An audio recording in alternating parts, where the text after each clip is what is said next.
মান্নার কণ্ঠকে নকল করে আজকে আমরা তার কাছে চলে যাব। আমরা শুনবো এই মান্না কিভাবে আজকে সে মান্না হলো। আসেন আমরা শুনবো। ভাই আসসালামু আলাইকুম। ওয়ালাইকুম আসসালাম ওয়া রাহমাতুল্লাহি ওয়া বারাকাতুহু। ভাই আপনি ভালো আছেন? জি আলহামদুলিল্লাহ আমি ভালো আছি, আবার ভালো নেই। এরকম ভাই কেন ভালো নেই কেন? বেসিক্যালি পারিবারিকভাবে অনেক সমস্যার মধ্যে আছে, এই আর কি। একটু কি বলা যাবে আমাদেরকে? বলবো কি, আজকে যারা বেশি ভালোবাসতাম, আমার ঘরের স্ত্রী, আমি আরে খুব ভালোবাসতাম। এই যে ভালোবাসা আমি তারে একটা ব্যাংকের অ্যাকাউন্ট করে দিছিলাম, অগ্রণী ব্যাংকে একটা অ্যাকাউন্ট করে দিছিলাম। ব্যাংকের ভিতরে অনেকগুলি টাকা জমছিল। তারপর আমার নিজের একটা ডাচ বাংলা ব্যাংক ছিল, সেখানেও কিছু টাকা ছিল।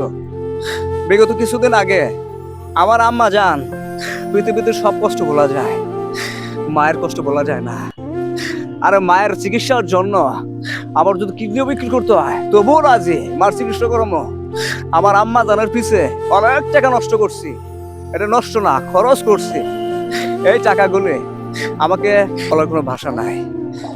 কালকে রাইতে বাড়িওয়ালা আসছিল টাকার জন্য, আইসা দুঃখের কথা না বাস্তব আমার এখানে থাপ্পড় মারছিল, আমার গায়ে জীবনে কি কোনো হাত দিয়ে নাই। আজকে টাকার জন্য আমার মারছিল।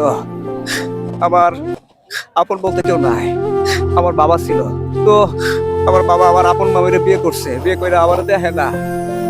এখন আমি খুব নিঃস্ব হয়েছি, আমি খুব কষ্টের মধ্যে আছি। আমি জানি না আমি কই যাবো, কি করব না করব, আমি জানি না। আসলে তার তার কান্নাগুলো মানে তার কথাগুলো শুনে আমার খুব খারাপ লাগছে। আমার উপরে চোখ দিয়ে আমার পানি এসে পড়ছে। তবে আর কি বলবো ভাই, আজকের জন্য ভিডিওটা এখানে শেষ করলাম, আর কিছু বলার নাই।